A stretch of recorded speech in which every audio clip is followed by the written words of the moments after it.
একদিন এক যুবক এক সাধুর কাছে গিয়ে প্রশ্ন করল, গুরুজি, যদি সবকিছুই ভাগ্যে আগে থেকে লেখা থাকে তাহলে আমরা প্রার্থনা করি কেন? সাধু মৃদু হেসে তাকে একটি কাগজ দিলেন। কাগজে একটি সুন্দর ছবি আঁকা ছিল, কিন্তু ছবির উপর একটা ময়লার দাগ পড়েছিল। সাধু বললেন, এই ছবিটা তোমার ভাগ্য, কিন্তু এই দাগটা তোমার ভুল, কষ্ট আর সমস্যার মতো।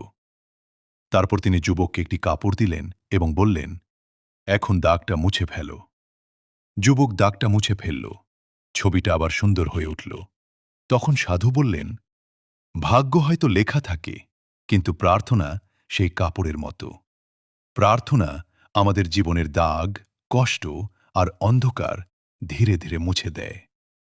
তারপর তিনি শান্তভাবে বললেন, ভাগ্য পথ দেখায়, কিন্তু প্রার্থনা সেই পথে আলো জ্বালায়।